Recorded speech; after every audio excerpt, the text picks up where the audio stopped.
이청준 단편선 바닷가 사람들.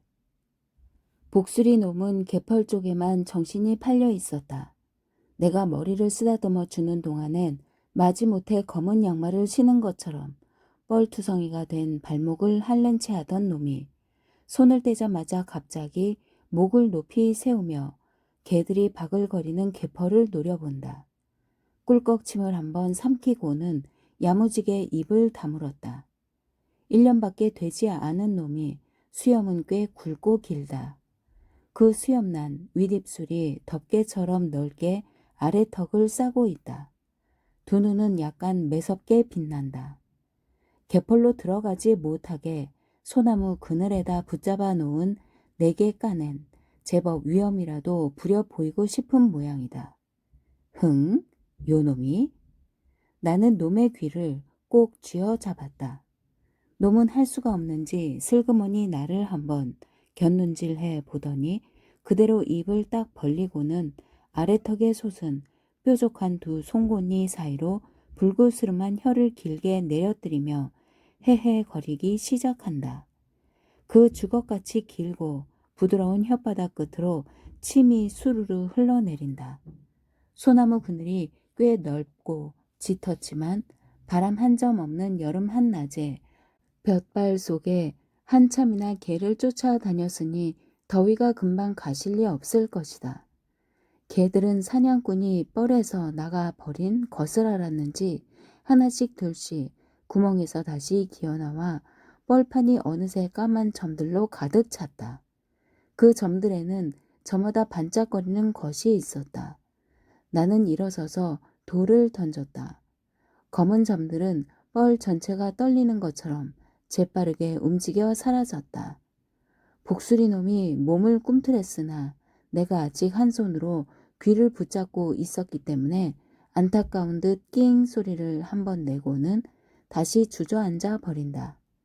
저만치 갈대밭에선 아까부터 황새 한 마리가 목을 길게 뽑고서 수상쩍은 듯 나를 넘겨다 보고 있었다. 놈은 발밑에서 무엇을 찾는 것인지 아니면 갈대 그늘에 잠시 쉬려는 것인지 가끔 머리를 아래로 숨겼다가도 이내 마음이 놓이지 않는 듯 다시 머리를 위로 뽑아 내가 앉아있는 쪽을 한참씩 바라보곤 했다. 놈은 언제까지 그러고 있다가 밀물이 들어오거나 공사판에서 바위를 깨는 폭약 소리가 울리면 훌쩍 날아올라 어디론가 사라져 가게 마련이었다. 놈은 폭약 소리를 지독히 싫어했다. 밀물이 들 때에는 그 가늘고 높은 정강이에까지 물이 차오르기를 기다렸다 마지막 순간에야 날아오르는 시기지만 그 소리에만은 늘 잠시를 지체하지 않는다. 때를 지어 오던 놈들이 이젠 거의 오지 않게 된 것도 아마 그 소리 탓일 게다. 하지만 놈이 자꾸 나를 넘겨다 보는 데에는 기분이 좀 나빴다. 저를 어쩔 생각도 아닌데 놈은 나를 자꾸 수상쩍어 하는 눈치다. 나는 다시 일어서서 놈에게로 돌을 한 방 갈겼다. 돌은 어림없이 멀리까지 날아갔다. 그러나 놈은 의뢰 그럴 줄 알았다는 듯 머리를 한번 기웃하고는 천천히 여유 있게 날아올랐다. 몸을 일으키고 보니 바닷물이 바로 눈앞에 있는 것 같았다. 가까운 데는 햇빛이 파도에 깨져 수없이 반짝이고 있었으나 그보다 먼 곳은 푸른 바다가 띠처럼 길게 누워 있었다. 그보다 더 먼 곳은 하늘이 비슷한 색깔로 거무스름한 선을 그으며 길게 바다와 맞닿고 있었다. 그 근처에 비누 거품 같은 구름이 솟아 있었다. 아까 개펄에서 개를 쫓고 있던 복수리를 불러 데리고 이 소나무 그늘로 왔을 때는 바로 왼쪽으로 눈앞 가까이 보이던 흰 돛배가 이제는 어느새 오른쪽 멀리 검고 조그만 점이 되어 멀어져 가고 있었다. 가끔씩 뿐이지만 통통선은 바다를 훨씬 빠르게 지나간다. 아마 저 배도 바다를 넘어갈 모양이지. 생각을 계속하며 나는 그늘을 벗어져 나왔다. 어디로부터 와서 어디로 가는 것인지 눈앞에선 언제나 한두 척의 돛배가 멀리 수평선을 넘어가고 있었지만 거기서 돌아오는 배는 별로 보이지 않았다. 바다는 하늘과 맞닿고 있는 그 검은 선 너머에다 얼마나 많은 이야기를 감추고 있는가. 그곳을 가본 사람은 많았다.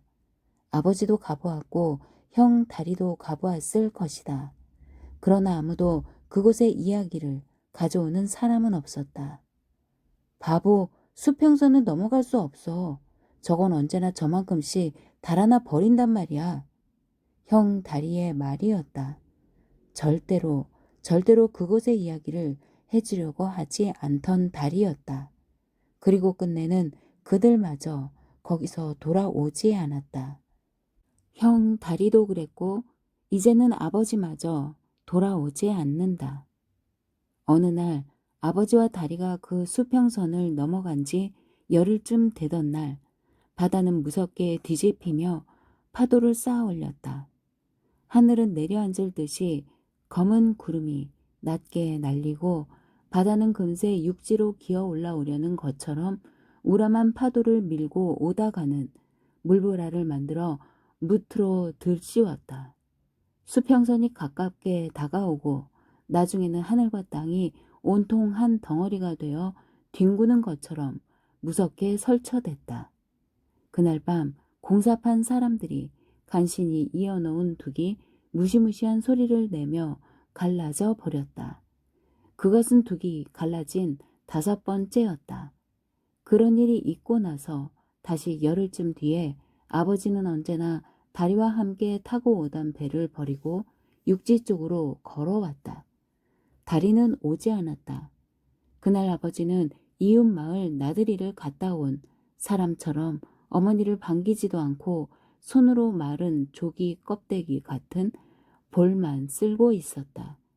움푹한 볼은 부채살 같은 수염이 살아있어서 더 깊어 보였고 그 수염 사이에는 갯 버짐이 허옇게 피어 있었다. 아버지도 어머니도 그날 이후론 나에게 다리의 이야기를 하지 않았다. 나도 그것을 물어서는 안 될 것 같은 생각. 물으면 아버지가 무섭게 화를 낼 것 같은 두려움 때문에 묻지를 못했다. 그때부터 아버지는 내게 절대로 물가에 나가지 못하게 했다. 공사판 사람들이 쌓아놓은 둑이 자꾸 갈라지는 것은 제사를 잘못 지내기 때문이라고 했다. 둑을 마지막 쌓을 때는 돈으로 사람을 사서 산채로 물에 넣고 쌓아 올려야 큰 제사가 된다고 했다. 그렇지 않기 때문에 바다 귀신이 화가 나서 파도를 몰고 다니면서 둑 일에 늘 회방을 놓는다는 것이었다. 이제는 공사판 사람들도 생사람을 제물로 잡아놓고 싶은 생각이 들 것이라고 나를 바닷물에 놀지 못하게 하면서 아버지와 어머니는 그런 이야기를 해주었다. 혼자 바닷물에 들어가면 화난 바다 귀신이 너를 어떻게 해버릴지 모른다. 또 아무도 모르게 공사판 사람들이 너를 잡아다 제사를 지내버릴지도 모른다.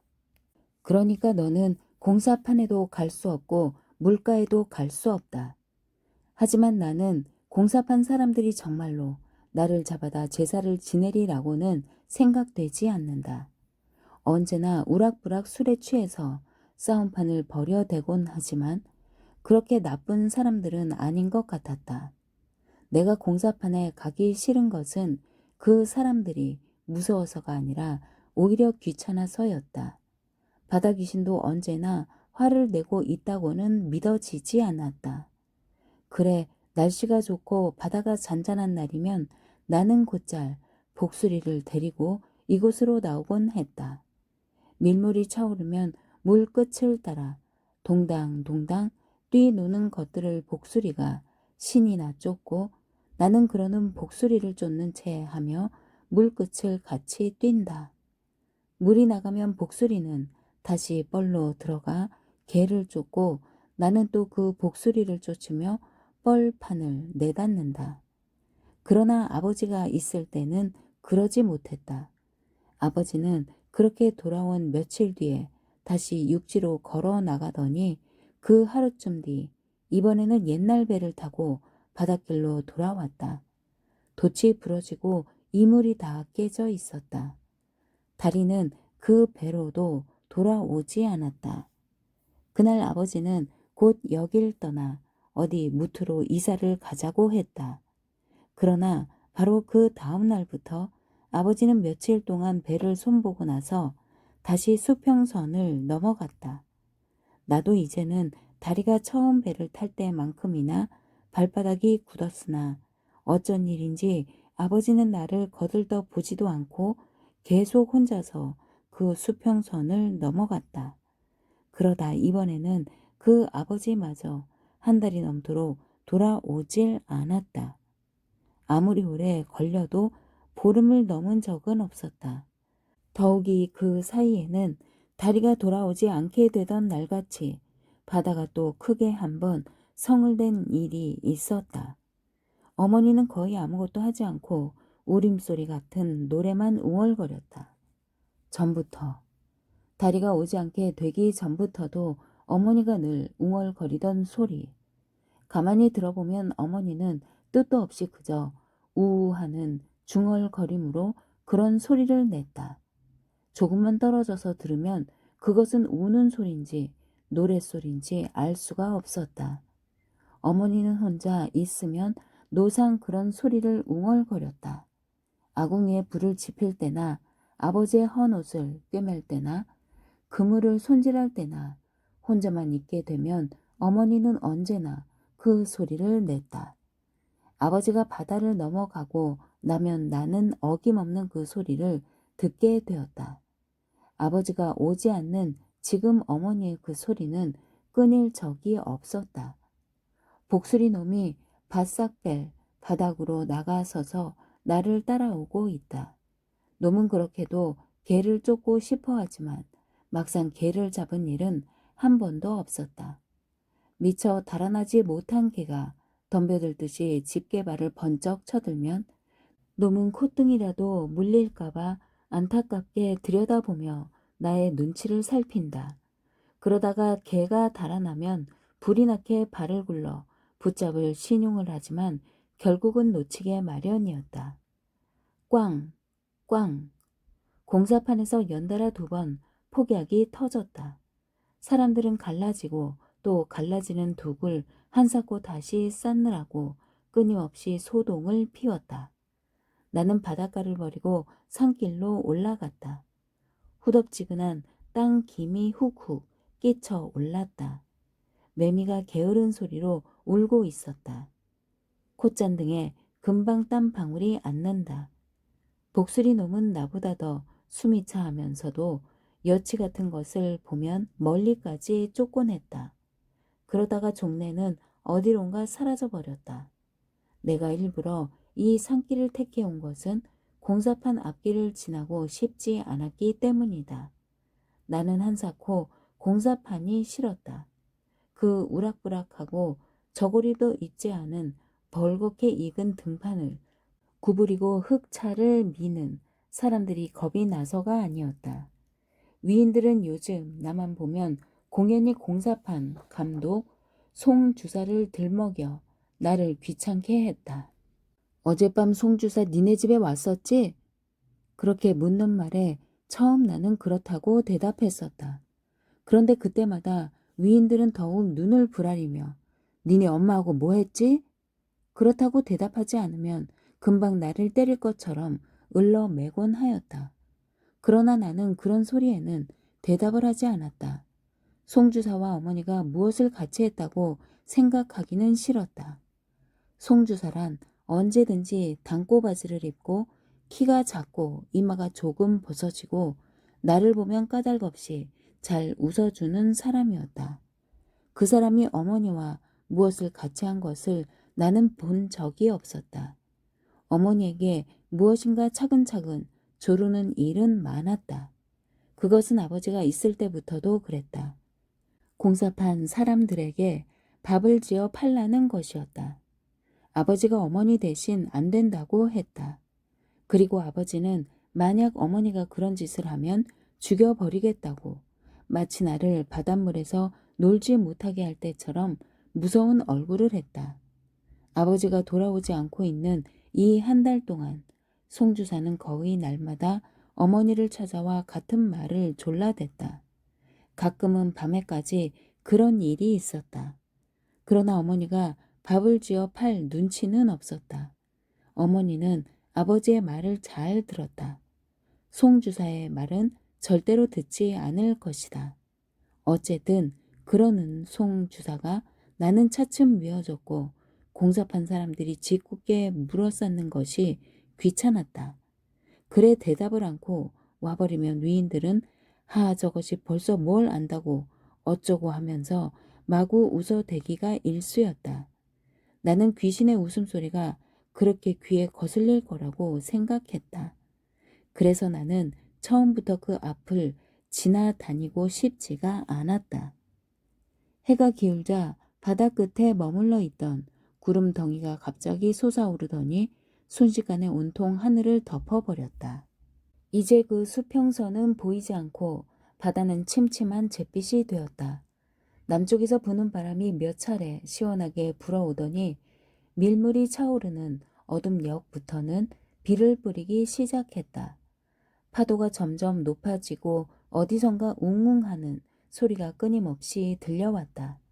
다리가 전에 그 소리는 바다가 우는 것이라고 했다. 그러면 집이 날아가 버릴 만큼 센 바람이 불게 된다고 벌벌 떨었다. 밤이 되자 바다가 정말 험상궂게 뒤집혔다. 어머니는 우우하는 그 울음소리 같은 노래를 뚝 그치고 돌을 날라다 지붕에 얹고 새끼줄로 매고 했다. 그러고 있는데 송주사가 왔다. 송주사는 옆구리에다 무슨 보자기를 들고 비를 줄줄 맞으며 걸어왔다. 송주사는 그 보자기를 방 안에 디밀어 놓고 어머니와 같이 지붕을 단속했다. 그리고 나를 방으로 들여보냈다. 나는 어머니와 송주사가 이젠 정말로 함께 무엇을 하고 있구나 생각했다. 방으로 들어와 나는 옷을 벗고 따뜻한 아랫목에 엎드렸다. 그러다 슬그머니 보자기로 기어가 겉을 만져보았다. 조그맣고 네모진 곽들이 가득했다. 풀어볼까 하다가 문 쪽에서 번개가 번쩍하는 바람에 나는 화다닥 다시 아랫목으로 쫓겨갔다. 금세 하늘이 깨지는 것 같은 뇌성이 지나갔다. 바다는 계속해서 웅웅 울고 물보라가 날아와 빗줄기와 뒤섞여 창호지 문을 마구 후려쳤다. 그럴 때마다 복수리 놈이 어느 구석에선가 낑낑거리는 소리가 들렸다. 호롱불이 찾으러 들었다가 간신히 살아나곤 했다. 다리가 오지 않게 되던 날 밤도 그랬다. 간신히 양쪽을 잇대어 놓은 두깃도 갈라질지도 모른다. 그러면 바닷물이 대돌까지 올라올 것이다. 아버지가 또 무트로 해서 돌아올는지 모른다. 그렇게라도 아버지가 돌아오면 아버지는 또 이 무서운 바다를 떠나 무트로 이사를 가자고 할 것이다. 이 비린내 나고 언제나 짠 바람이 불어오고 가끔은 이렇게 심술까지 피워대는 바다를 떠나자고 할 것이다. 하지만 이제 아버지는 어쩌면 돌아오지 못할 것 같다. 바보같이 아버지는 이럴 줄 알면서 왜 한사코 바다로만 나갔을까? 하기야 아버지는 지금 바다 저 너머에서 바람이 부는 줄도 모르고 있을지 모른다. 어머니와 송주사는 한참 뒤에야 빗물을 줄줄 흘리면서 방으로 들어왔다. 나는 송주사의 보자기를 만져본 것이 무슨 몹쓸 죄를 지은 것 같아 그냥 아랫목에 자는 척하고 엎드려 있었다. 쉬 갤 것 같지 않은데? 송주사가 걱정했다. 옷이 그렇게 젖어서. 어머니는 아버지에게처럼 송주사의 옷 걱정을 해주었다. 옷이 있는 사람이나 갈아입으시구래. 이 저고리라도 우선 좀 걸치시고. 어머니가 옷을 내주는 모양이었다. 그리고 두 사람은 잠시 말이 없더니 앉는 소리가 났다. 어떻게 밥장사 일은 그 뒤로 좀 생각해 봤소? 조금 있다가 송 주사가 말을 시작했다. 그건 애 아버지가 그렇게 말리던 일이라서. 어머니가 시무룩해서 대답했다. 애 아버지 하지만 한 달이 넘도록 소식이 없겠다. 그 사이 태풍이 2번. 이건 좀 안 된 말이지만 이젠 생각을 달리할 때도 됐지 않소? 그래 아직도 그럴 줄 알고 왔세다. 송주사의 말소리만 거푸 들려오더니 나중에는 그 보자기를 푸는 소리가 났다. 사기 그릇 부딪는 것 같은 소리. 그런 소리가 한참 계속되더니 다음부터는 말소리가 더욱 작아졌기 때문에 나는 그것이 무슨 말인지 잘 알아들을 수가 없었다. 나는 궁금해서 가만히 눈을 떠볼까 했지만 그때 꼭 누군지가 내 얼굴을 들여다보고 있을 것만 같아서 그러지도 못했다. 자꾸만 목에 침이 고였다. 소리가 나지 않게 삼켜도 다시 침이 괴곤 했다. 가끔씩 가다 송 주사의 말 속에 일본 벤이 뭐니 하는 소리들이 섞였으나 나는 그런 말도 역시 무엇을 설명하고 있는 것인지 알아들을 수가 없었다. 이건 쓰고 싶을 거라 생각해서 가져온 게니 우선 써보고 천천히 길을 좀 열어보라요. 윗동네 처녀애들은 애기가 될 게니. 송 주사가 비로소 목소리를 조금 높여 말했다. 바깥엔 여전히 파도소리, 바람소리, 빗소리가 요란했다. 이사는 또 무슨 이사요? 일손도 하나 없이 저의 하나를 데리고 어디로 가겠다고. 어머니가 뭐라고 했는지 송 주사가 이번에는 아주 똑똑히 말했다. 마치도 전에 아버지처럼 어머니와 이야기를 하고 있었다. 아버지는 언제나 내가 잠이 든 다음에 그렇게 어머니와 앉아서 이야기를 했다. 그때 아버지는 송 주사처럼 크고 작음이 없이 똑같은 목소리로 말했었다. 그리고 그런 때는 이사에 대한 이야기도 나왔다. 이사를 가야 해. 저것만은 바다에 주지 않도록 해야지. 다리가 오지 않게 된 뒤 어느 날 밤 아버지는 그런 말을 했다. 이놈은 물에 못 가게 해. 일도 시키지 말고 평생 일이나 하다 죽을 팔자를 안고 태어난 놈이니 어렸을 때나 좀 놀게 해줘. 그러고는 제 애기 이만큼 배를 탔으면 지금쯤은 좀 마른 땅에 앉아서 먹고 살 게 있어야지. 새끼 한 날 바다에다 제사 지내고 나서도 그 왼수놈의 바다를 또 나가야 한다니. 비죽비죽 우는 것 같은 소리를 하곤 했다. 그런 때 어머니는 아무 말도 하지 않고 듣고만 있었다. 기껏해야 아버지의 말이 끝날 때쯤 한숨 같은 것을 내쉴 뿐이었다. 그러나 날이 새면 아버지는 늘 무견한 얼굴이고 이사 같은 것은 생각한 적도 없는 사람처럼 다시 바다로 나가곤 했다. 어순풀에 잠이 들려고 하는데 어머니가 나를 흔들어 깨웠다. 자는 애 왜 깨우? 송주사의 핀장 같은 목소리가 먼저 들려왔다. 나는 괜히 민망하여 그냥 눈을 감고 있었다. 시끄러운 줄도 모르고. 어머니는 딴소리를 했다. 아, 가야 할 텐데. 송주사가 문을 한번 열었다 닫았다. 이놈의 날은 어쩌자고. 말소리가 아직 방 안에 있었다. 조금이라도 뜸해져야 가시지. 나는 자꾸만 아버지와 어머니가 마주 앉아 있던 생각이 나서 목에 침만 괴었다. 할 수 없이 한쪽 귀를 깔고 새산 벽 쪽으로 돌아 누웠다. 아무 소리도 들리지 않는 것 같았다. 조금 있다가 어머니가 또 나를 흔들었다. 아, 왜 자꾸 애를? 송주사의 목소리가 이번에도 눈을 뜨지 못하게 했다. 바람소리, 파도소리, 빗소리가 여전했다. 참도 못해 가늘게 눈을 떠보니 등잔불빛이 가득 새어 들어올 뿐 아무것도 보이지 않았다. 나는 다시 눈을 감았다. 어머니와 송주사는 아무 말도 없었다.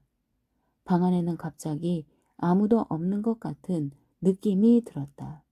그때 옷 구기는 소리가 조금 나고 어머니가 또 나를 흔들었다. 이번에는 송주사가 이빨 사이로 바람을 빠는 소리가 났다. 그런 소리를 낼 때 어른들은 을에 이사이를 조금 트고 거기에 혀끝을 대면서 이마엔 주름을 잡곤 했다.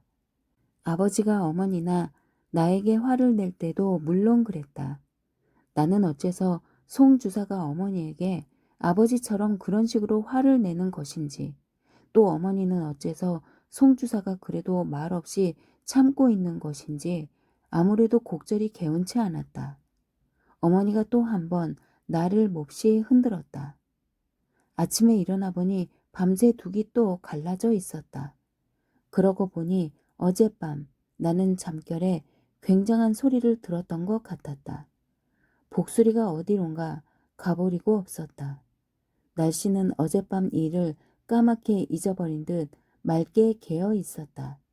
간밤엔 계속 자는 척만 해 그런지 괜스레 어머니를 쳐다보기가 부끄러웠다. 보자기가 없어진 것을 보니 어머니는 정말로 송 주사와 나 몰래 무슨 일을 하고 있었던 게 분명했다. 그러자 나는 갑자기 쓸쓸해졌다. 나는 한 번도 어머니를 쳐다보지 않고 아침을 먹고는 곧장 집을 나왔다. 둑을 갈라놓은 바닷물이 미안한 듯이 멀찌감치 물러나가 둑 뒤에서 머뭇머뭇 넘실거리고 있었다.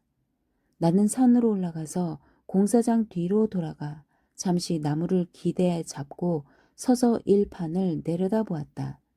사람들이 전보다 더 바쁘게 움직이고 있었다. 바다에는 돛배도 통통선도 지나가지 않았다. 개펄 저쪽에 바다가 아침 햇빛을 받고 번쩍이며 누워 있었다. 수평선 근처에 점점이 늘어선 섬들이 한결 또렷했다. 아마 간밤 같은 바람도 수평선 저쪽에는 없었을는지 모른다. 어쩌면 아버지는 아직도 거기에서 돛을 올리고 어디론지 배를 달리고 있을까? 이 무트로 돌아오기는 아직도 그리 힘이 드는 것일까?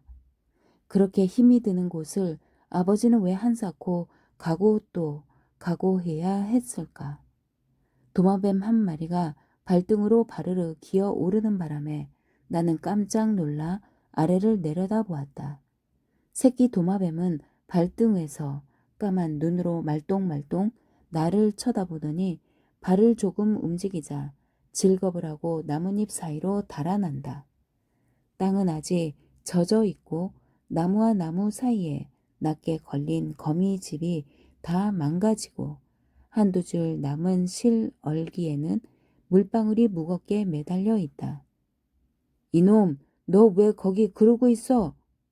우렁우렁한 소리에 돌아보니 공사판 사람이 또 윗도리도 입지 않은 채 나뭇가지를 여러 개 베어서 어깨에 메고 서 있다. 한 손엔 낫을 들고 위는 아직 더 자를 만한 나뭇가지를 찾느라 주위를 두리번거리고 있었다. 그는 썩 뵐 만한 나무가 눈에 띄지 않는지 다시 내게로 눈을 돌렸다. 이 녀석아, 왜 아침부터 여기로 올라와 있느냐 말이야. 그러고는 나의 곁으로 걸어왔다. 나는 대답하지 않았다. 달아나려고도 하지 않았다. 나는 이 사람들이 말만 무섭게 으르렁거릴 뿐 실상은 조금도 무서운 사람이 아니라는 걸 알고 있기 때문이다. 왜? 송주사하고 엄마가 널 나가라고 하대? 영락없이 또 송주사 말을 꺼낸다. 나는 이번에도 대답하지 않았다. 어쩌면 정말 집을 쫓겨난 것 같은 생각이 들어 금세 눈물이 나올 것 같았다. 나는 후다닥 산을 뛰어 내려갔다. 그가 뒤에서 허허허 큰 소리로 웃었다. 나는 어제 낮 복수리와 함께 앉아 있었던 소나무까지 내려가 그 밑둥치께에 몸을 기대고 앉았다.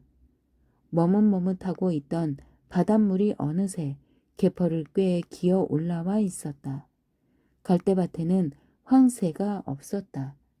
어젯밤 바람에 바다에 떨어져 죽었는지도 모른다. 복술이 생각이 났다. 참말, 이런 때 복술이라도 곁에 있어 주었으면 마음이 좀 좋겠다. 아침 내내 찾았어도 집 근처에는 복수리가 없었다. 복수리가 없으니까 개들이 마음 놓고 뻘로 나와 놀고 있었다.